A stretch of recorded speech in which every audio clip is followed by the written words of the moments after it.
The moment I bought the lake, I knew it would ruffle some feathers. What I didn't expect was for the Homeowners Association of Willow Ridge Subdivision to show up at my gate 2 days later, led by a bleach blonde, overconfident woman wearing a sun hat big enough to block out the truth. Her name. Cheryl. Of course it was. I was out by the dock, checking the water line when I heard the unmistakable sound of entitled footsteps' heels snapping against the gravel like the HOA gods themselves had sent someone to bless me with nonsense. "You must be the new owner," Cheryl announced, arms crossed like she was posing for a mugshot. Behind her were 2 other HOA board members, one holding a clipboard, the other looking like he'd rather be anywhere else. "I am," I said, standing up. "Name's Adrian Zeller." "Well, Adrian," she said with a forced smile, "we're here to discuss public access. This lake is a shared amenity for our residents and we'll need to schedule maintenance and install signage." I blinked. "Public access?" "Yes," Cheryl chirped. "This lake borders the rear of Willow Ridge. It's always been considered part of the community. Our bylaws let me stop you right there," I said, walking over to my truck. I opened the glove box and pulled out the copy of the deed, still crisp from the county clerk's office. I handed it to her. "You might want to read that before you start installing signs on my land." She skimmed it, her smile fading faster than a popsicle in August. "This can't be right," she muttered. "There must be some mistake." "No mistake. I bought it from the previous owner fair and square. It's private property now. Not part of your subdivision, not owned by your HOA, and definitely not an amenity." Cheryl's face tightened. "We've had residents using that lake for years. They fish, paddleboard, some even host holiday events, and now," I said, folding my arms, "they're trespassing. You can't just cut off access like that." "I absolutely can, and I will." She sucked in a breath so dramatic I thought she might faint from oxygen loss. "We'll see about that. The HOA has rights." I didn't say anything. I just took the deed back and walked toward my dock. The sound of her heels storming away was the only music I needed. The next morning, I found a laminated sign zip-tied to my gate. "Notice: Common Area Maintenance by HOA Public Access mandated." It had the Willow Ridge HOA logo plastered right on top. I laughed out loud. I took it down, called my lawyer, then installed 2 motion-activated trail cameras, one facing the lake, the other watching the pathway from the subdivision. I had a feeling this was just the beginning, and I was right. By the 3rd morning, I had a full flash drive of HOA board members wandering onto my property like they owned the place. One even had the gall to paddle out in a kayak, waving at my camera like he was on a guided tour. I didn't confront them, not yet. What I needed was a pattern, not a confrontation. And patience was something I had in spades. That evening, I drove to the County Planning Commission. I didn't need permission to enforce my rights, but I wanted to make sure there were no easements or weird zoning quirks that Cheryl might dig up and wave around like a magic wand. The clerk, a sharp guy named Marvin, helped me pull the subdivision's original development plans. "Looks like the lake was never part of their plat," Marvin said, tapping the map with a pencil. "The property line ends about 15 feet from the water. No community easement, no shared access, and no mention of it in their infrastructure filings." "Mind printing that for me?" He slid the copy across the counter. "You expecting trouble? Already in it." By the end of the week, things escalated. I came home from work to find an orange plastic fence stretched across my property line, with a handmade sign reading, "HOA Event Area Temporarily Closed for Improvements." Tables were being set up, and 2 guys in matching polo shirts were hammering stakes into the ground like they were building a circus tent.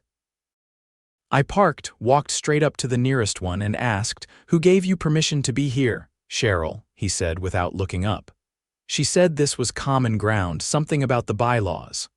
I pulled out my phone, opened the camera app, and began filming. "All right," I said, keeping my tone even. "I'm asking you both to leave private property. You've got 5 minutes. After that, I call the sheriff." He looked up then, uncertainty creeping into his face. We're just following orders. Then follow the next one, pack up and leave. They hesitated, but when I started dialing, they scattered faster than leaves in a storm. I took video of everything: the sign, the fence, even the tire tracks leading back to the subdivision. That night, I emailed everything to my attorney and filed a trespassing report with the county sheriff. I wasn't bluffing anymore. Still, Cheryl wasn't the type to back down after a warning.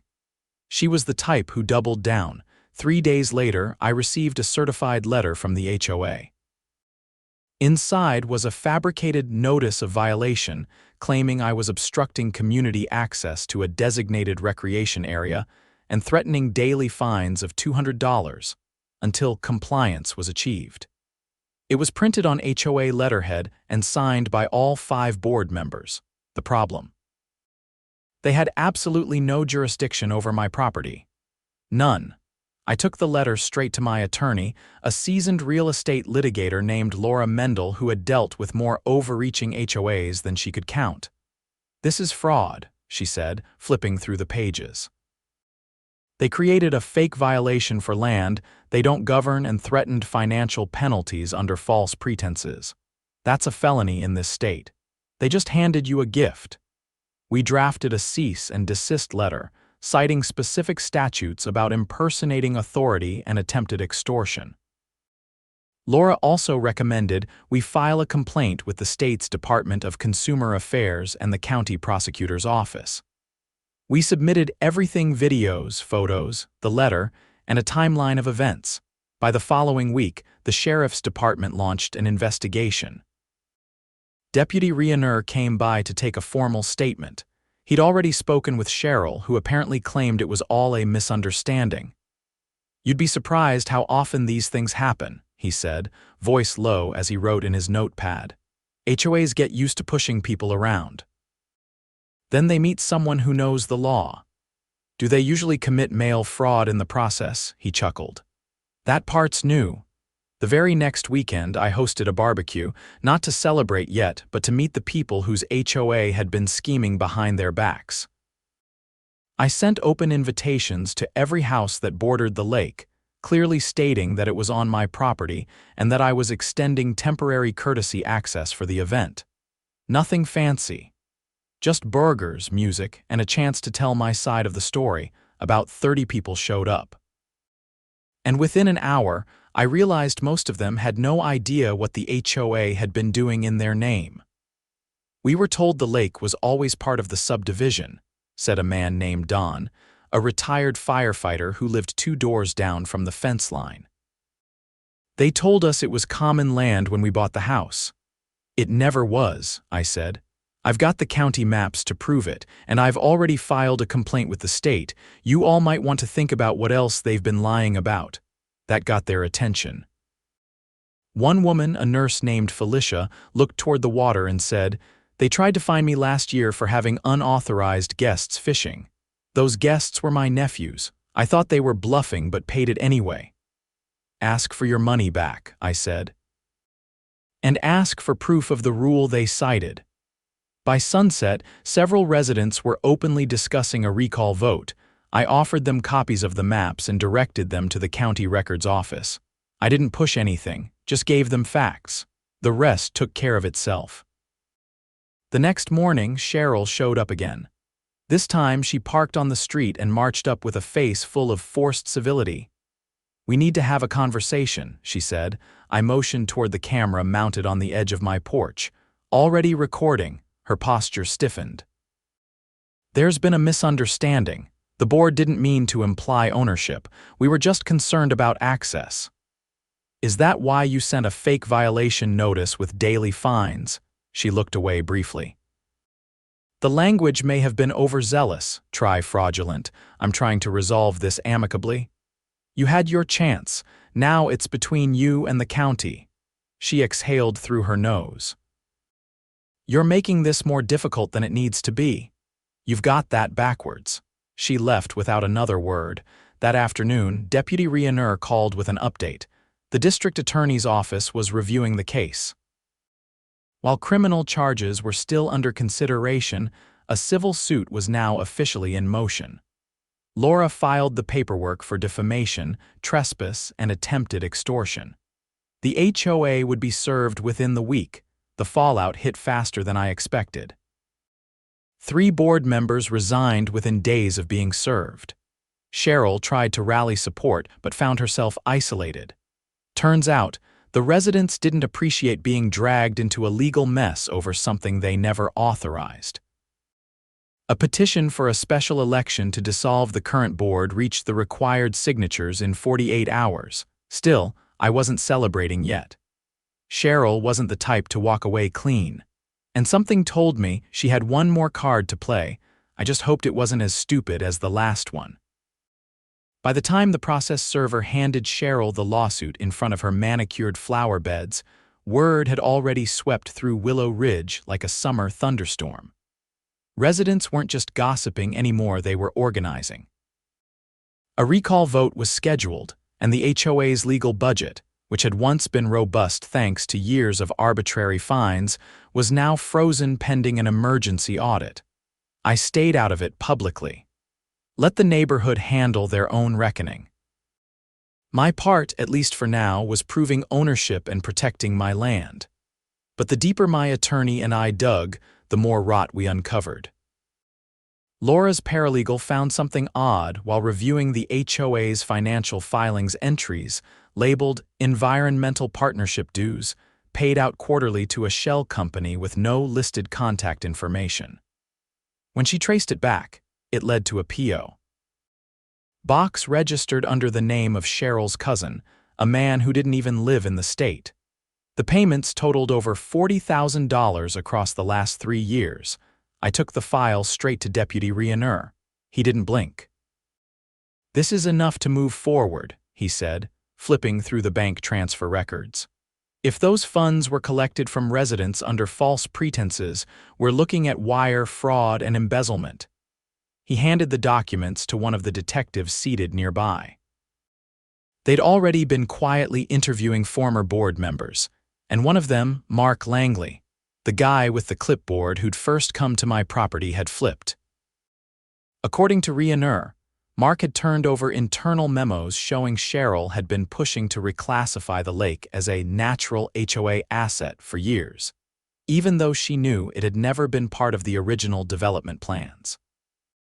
She tried to get the previous owner to sign a joint use agreement last year, but he refused, Rioneur told me. That's why she never pushed this sooner. She waited until it changed hands, then hoped she could bluff her way into control. It was more than bluffing now, it was criminal. A week later, Cheryl was arrested for fraud, falsifying public documents, and misappropriation of HOA funds. The sheriff's office raided her home and the HOA office inside the clubhouse. Boxes of records were hauled out, and residents stood on their porches watching the scene unfold like it was a neighborhood parade. I stayed on my porch sipping coffee. 2 days after the arrest, I found a handwritten note slipped under my front gate. It wasn't signed, but I recognized the penmanship from the fake violation letter, the same loopy, aggressive script Cheryl had used when she tried to fine me for access obstruction. This one read, "You'll regret this. Enjoy your lake while it lasts." I handed it to Rioneur. He took it without a word and added it to the growing case file. He didn't seem surprised. Apparently, Cheryl had left similar notes on the windshields of 2 former board members who refused to back her plays. Meanwhile, the special election to replace the HOA board moved forward. Don, the retired firefighter, and Felicia, the nurse, were both on the candidate list. They weren't running on promises, they were running on facts. Their campaign flyers included copies of the original subdivision plats, photos of the fake signage, and a one-line slogan, "We live here." We deserve better. The election turnout shattered previous records. Cheryl's remaining allies barely mustered a dozen votes between them. By the end of the day, the board was flipped, the bylaws were under review, and the new leadership voted unanimously to audit every financial decision made in the last 5 years. But just when I thought the storm had passed, the weather turned. Late one night, I was reviewing the latest drone footage of my property. I'd started flying a small drone twice a week, mostly to keep an eye on shoreline erosion and to track any uninvited guests. What I saw made my stomach drop. A section of the tree line near the northern edge of the lake, about 20 feet into my property, had been cleared. Not just trimmed, bulldozed. Several mature oaks gone, replaced by a rough gravel path leading directly from the subdivision's walking trail to my shoreline. I grabbed a flashlight and hiked out there. Sure enough, fresh tire tracks, a wheelbarrow, a pile of landscaping bricks half buried under a tarp. Someone had started building a patio. The next morning, I filed a police report and had Laura draft an emergency injunction. The new board was cooperative. They hadn't authorized any work, and after some internal calls, it became clear that none of the contractors hired by the HOA had done it. That left one possibility: Cheryl. She may have been awaiting trial, but she still had keys to a lot of things, including the HOA's old landscaping storage shed. Sure enough, when the sheriff's office got a warrant to search it, they found invoices for rented equipment under a forged name. The address listed, the same P.O. box linked to the fake environmental nonprofit. It was a desperate move. A last attempt to create established use before her legal fate was sealed, but it backfired spectacularly. The new charges stacked higher: destruction of protected woodland, trespassing with intent to alter private property, and attempted land conversion through force of use. I had to secure the area with fencing and hired a surveyor to restake the line. But the real victory came when Felicia handed me a letter signed by every member of the newly elected HOA board. It stated, in clear legal terms, that Willow Ridge Subdivision recognized the lake as private property, disavowed all previous attempts to claim it, and vowed not to contest its ownership in any future proceedings. It was notarized, filed with the county, and included in the state's case against Cheryl as evidence that her actions were not sanctioned by the community. I framed it in my office. The lake, once treated like a convenience by people who never owned it, had become a symbol of something larger, a reminder that power doesn't come from a title or a clipboard. It comes from truth, proof, and the refusal to be bullied. A month later, Cheryl accepted a plea deal. No trial. No press conference. Just a quiet sentencing in a small courtroom. She got 5 years probation, restitution payments to the HOA, and a lifetime ban from serving on any board incorporated under state HOA law. The community didn't celebrate. They rebuilt. The walking trail was rerouted, the falsified fines were refunded, and a new transparency portal was launched so every resident could see where their dues were going. Don and Felicia kept their promises not through grand speeches, but by showing up, listening, and doing the work. As for me, I built a small boathouse on the north end of the lake. Nothing fancy. Just enough space for a canoe and a quiet chair by the window. A place to sit with a cup of black coffee and watch the water move the way it always had, unbothered, unclaimed, and absolutely mine. The lake was quiet again. No uninvited guests, no plastic fences or bogus notices. Just the sound of cicadas humming in the trees and the occasional splash of bass breaking the surface. But even with Cheryl gone and the new board in place, I couldn't shake the feeling that something unfinished still lingered beneath it all. I wasn't wrong. 2 months after the new board took over, Felicia called me one evening.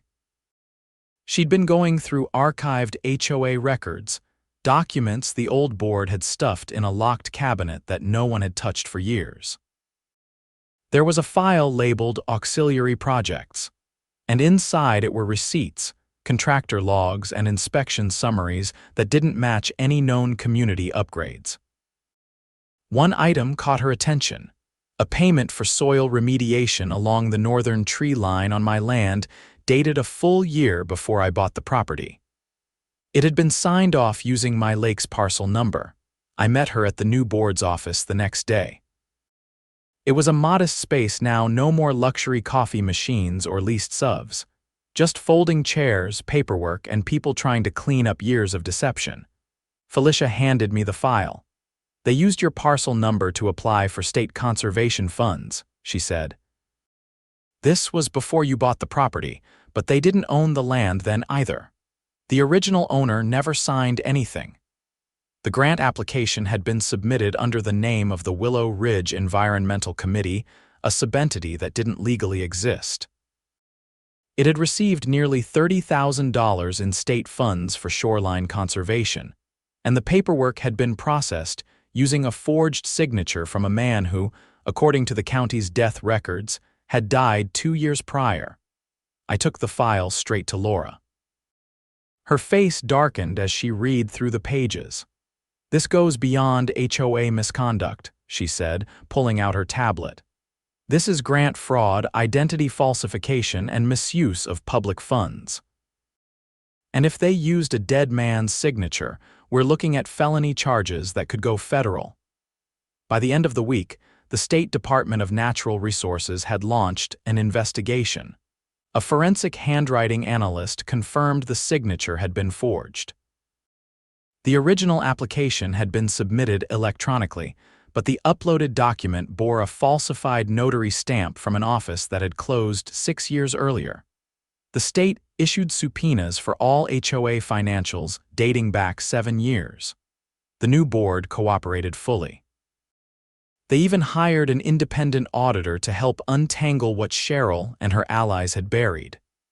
The deeper they looked, the worse it got. Turns out the environmental partnership dues weren't just going to a shell company. They were being funneled through a chain of fake trusts, then withdrawn in cash by someone using a prepaid cell phone and a driver's license under the name J. Winters, a name that didn't appear on any property records or board rosters, but showed up on half a dozen receipts tied to equipment rentals and supply vendors. The sheriff's office looped in the state attorney general. The AG's office sent a special investigator, a sharp-eyed woman named Dana, who used to handle organized fraud cases. She spent 3 hours at my boathouse going over the documents I'd collected from the initial trespassing incident all the way through the fake construction site.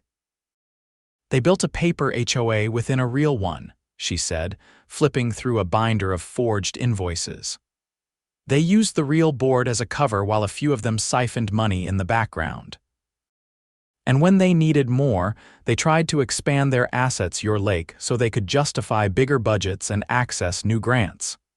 She paused when she reached the photos of the bulldozed trees. "This was them trying to create a footprint," she said. "If they could get enough infrastructure in place, paths, benches, signs, they'd argue it had been community-maintained land all along. It wouldn't have stood in court, but they were counting on you folding before it reached that point." I didn't say anything. I just nodded and handed her the drone footage of the path being built. A month later, the grand jury handed down indictments. Cheryl was hit with additional charges, 3 felonies, including wire fraud and falsifying state records. 2 former board members were arrested for conspiracy and embezzlement. The cousin who ran the shell company was picked up in New Mexico and extradited. He confessed within 48 hours, trading testimony for reduced charges. The state froze all remaining HOA funds pending restitution. Residents were given a choice: dissolve the HOA entirely or rebuild it from scratch under court-appointed oversight. They voted overwhelmingly to dissolve. The clubhouse was sold off. The common areas were deeded back to the city under a maintenance sharing program.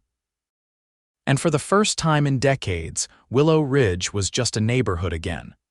No boards, no fines, no manufactured authority. I thought that would be the end of it.